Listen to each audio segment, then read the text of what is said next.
the third speaker, and that is Jonathan Kay. Jonathan will speak to us about integral sound images, aesthetic ontogenesis, and revolutionary sound worlding. Jonathan, it's all yours. Thanks, Debashish. Everybody can hear me and see this? Right, I slightly changed the title here. Called Universal Tonality and Revolutionary Sound Worlding. So I'll jump right in. So a little bit about what I'll be presenting here. Trying to find the horizon between music and philosophy. And number one, to reconsider the relationship between sensation and thought, to understand the convergence of art and politics, and to explore how improvisation in the sonic arts can offer alternative models of inventive and creative world making. I'll be drawing upon the Western philosopher Gilles Deleuze and Felix Guattari, who are coming through the tradition of aesthetics from Kant, and drawing upon Spinoza as well. And I'll be mainly drawing from the great musician, William Parker. And I'll be reflecting a little bit on my own artistic practice as research. So the historical and cultural problematic of this presentation. The arts have played an important role in creating and maintaining the force of, countercultural rupture and revolutionary upheaval and struggle. Yet these historical ruptures have either been subdued, pacified, or appropriated into the mainstream through becoming cultural commodities as a flavor of the outside. Stephen Zepke, in his book on sublime art, posits that this is partially due to how the artistic object has been considered either transcendental and therefore ahistorical, or become pacified as secondary information in conceptual art, which privileges the concept over sensation. In both cases, the aesthetic object is easily inflammable and captured by the culture industries. Therefore, in our times, the aesthetic rupture of art that art can provide has become a site of contestation in which art is superficialized and codified into artifice within the flows of capital and made into images of consumption. The critical analysis of DebashishBanerji points out how global capitalist and neo-colonial forces in modern history have been deployed as epistemic conditions of our times, imposing humanist closures on the human condition, greatly limiting our capacity for future-oriented imagination and creativity, and reducing possibilities of experience to humanist teleologies such as techno-scientific progress. Dr. Banerjee invites us to interrogate this cultural problematic and find alternative aspirations for both individual liberation and harmonious collectivity by asking, what is the question of becoming in our times that is being covered up by these forces of history? To overcome these limits, Zepke, in his book called Sublime Art, clearly states the stakes of reclaiming the ruptural and sublime power of art, not only for aesthetic, but also ethical and political reasons. Quote, the aesthetic features of sublime art not only activate an ontogenetic and underdetermined process of emergence, but also directly affect their historical and political conditions by pointing beyond them. So some of the research questions that have come up for me: how can we reconsider the relationship between sensation and art, and ask, in what way do the improvised sonic arts reveal their own transcendental, meaning to one's conscious awareness, realms of experience? How to discover the conditions of real experience, not possible experience, which open to new potentials of invention? How can the arts take up its political role of redefining and liberating the human from political conditions that don't serve individual or collective goals of becoming? Well, this research takes a micro-political view of revolution and aims to show how sublime music specifically can function as an important technology of becoming in psycho-cosmological worlding, which Hui would call cosmotechnics. So the philosophy of Deleuze and Guattari can be considered revolutionary and creative in essence, and I've found their thinking very resonant with myself as a creative musician and improviser. Here are some short quotes that can help contextualize how the arts in their work intersect with the overall revolutionary motivations of this research. Quote, "Art thinks no less than philosophy, but it thinks through affects and percepts. A work of art has nothing to do with communication. A work of art does not contain the least bit of information. In contrast, there is a fundamental affinity between a work of art and an act of resistance." So here we can see that the aesthetic realm of existence clearly offers us something very important, a certain kind of thinking that isn't reducible to communication or information.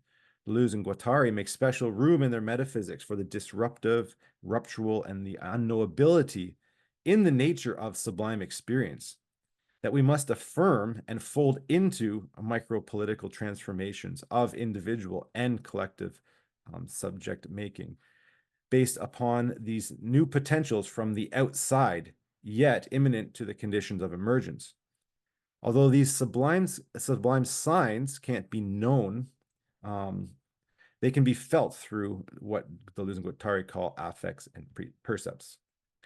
The main performative posture that both improvisation and Deleuze and Guattari share, which is important to our discussion, is experimentation. How is it that experimentation is a requirement in countercultural and revolutionary movements? So it ensures that any social organization is not based upon a pre-given static structure or politics or pre-given morality, but is rather based upon trans-individuation. That is, a collective structure of becoming based on a shared aspiration of unity and plurality. Experimentation and improvisation is the opening to an organically emergent structures of becoming found in collectivity in itself, as well as in nature, which are beyond a rational law of sociability. In short, an open system.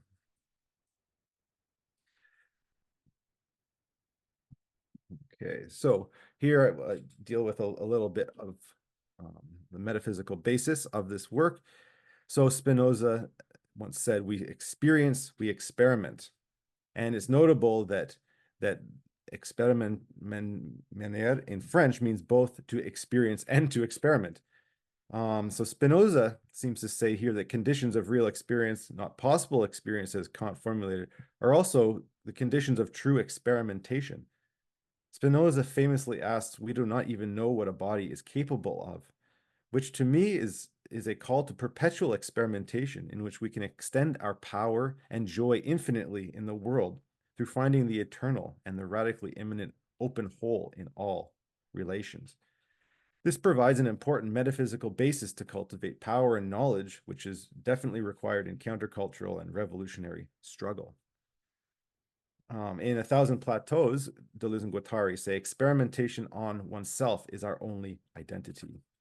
From this perspective of an artist scholar, we must first identify our problematic field of becoming, which is performative, affective, and based on sensation. And from these conditions, we can aim to intuit the idea of this problematic field. And from this, formulate hypotheses and axioms which can help organize experimental forms of individuation. And so that's a little bit about the method that I have drawn out from this. So here's another couple quotes on the revolutionary power of arts. "It is an act of resistance against and an act of struggle against the separation of the profane and sacred. This act of resistance in music ends in a cry." And the second quote, "This is precisely the task of all art, and from colors and sounds, both music and painting similarly extract new harmonies, new plastic or melodic landscapes, and new rhythmic characters that rise them to the height of the earth's song and the cry of humanity. That which constitutes tone, health, becoming, a visual and sonorous block. The victory of a revolution is imminent and consists in the new bonds it installs between people, even if these bonds last no longer than the revolution's fused material and quickly give way to division and betrayal. So Deleuze and Guattari speak here of the bonds that art installs between people, which can be understood to me as the fabric of trans-individuation, and similar to the calls by cultural revolutionary musician and poet William Parker, as we'll explore now. So a couple quotes by William Parker. Art is the blood of the people, whether they are aware of it or not. It is still the role of the musician to incite revolution, spiritual and human change. If your art is doing what it is supposed to do, you should be on the most wanted list. And in the next quote, he also calls for cultural revolution. Cultural revolution is needed now. We have to make an open call to all beings to heal and to get to work, to come out with songs and chants blazing all day and all night to unlock the secrets of the shadow world, to cultivate and learn the new music systems that will allow us into the tone world, to dance until the day is born. So in an album and a book, actually, of the same title, Universal Tonality, here's a quote speaking about improvisation. Musical composition is a holding pattern until we learn to improvise. Once we know how to improvise, we can move on to a form called universal tonality. I did not invent this form. It found me. Universal tonality is another name for love. And when I was in school, I noticed that there was great can you hear this? and knowledge in the sky. Shortly after that, the sky translated itself into music, the tone world. It swallowed me up the way a whale would swallow up a guppy dipped in mama's homemade tomato sauce. It is through sound that I learned how to live, to live. I have become one with the mystery, and it is an overwhelming project. The closer you get, the further you are away from it.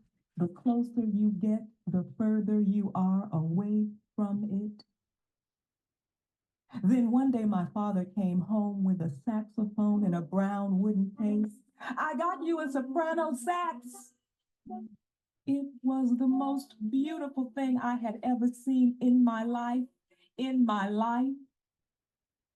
The next week I was sent to the Cosmic Music School, where I was trained in all aspects of healing through sound, trance systems, tone systems, heartbeat codes, blues and melodic systems, harmonic systems, compassion systems, myth and dream systems, ritual systems, mystery music systems, celestial music systems, spiritual music systems, ceremonial music systems.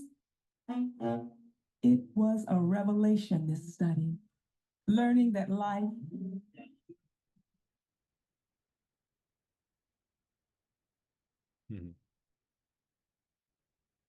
All right, that was from Universal Tonality, a poem by William Parker.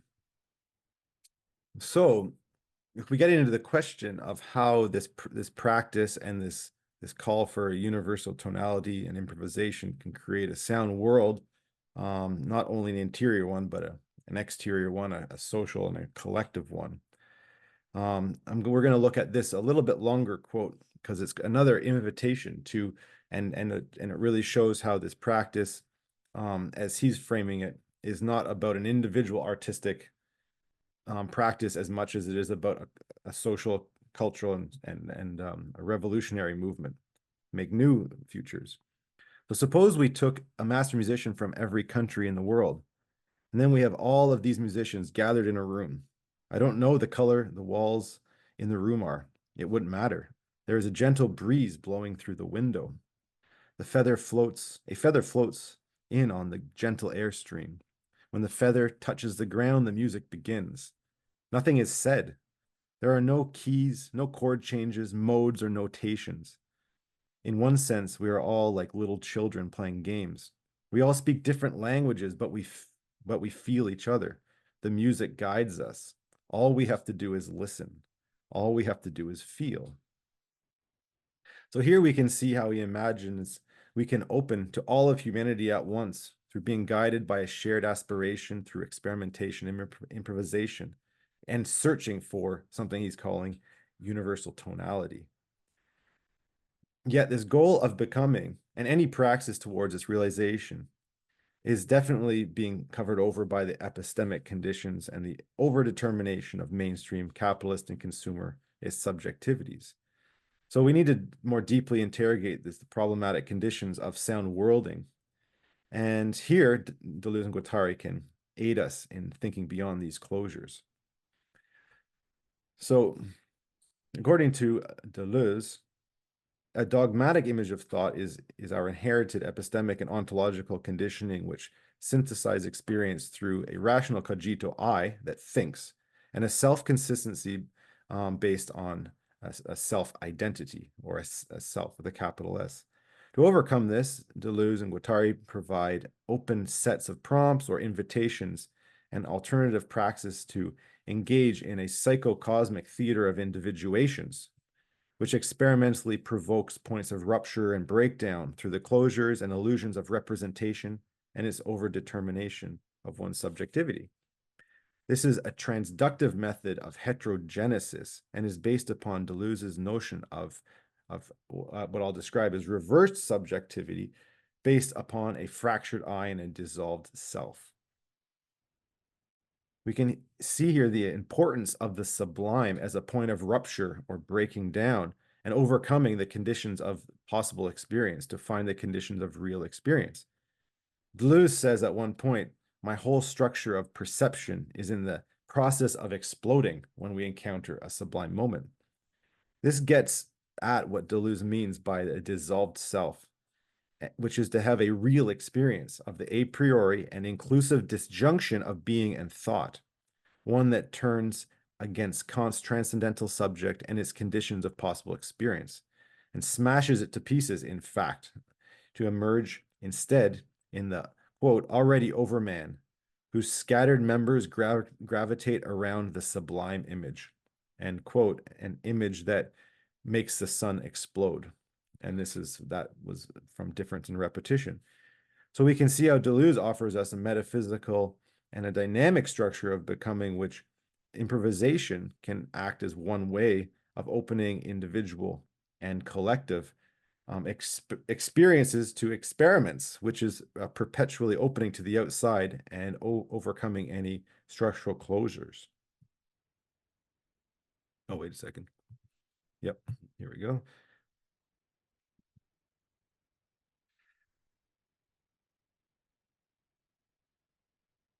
So an interesting quote here about this search for the outside. Improvisation is another word for love. The highest form of intellect isn't knowing, it is accepting the unknown. And I'm going to move on here to discuss these two methods here. So in an early work of Deleuze called What is Grounding, Deleuze speaks of the differences between a transcendental method and a heterogenetic system, which I feel describe the difference between a classical image of musicality and an experimental image of improvisation.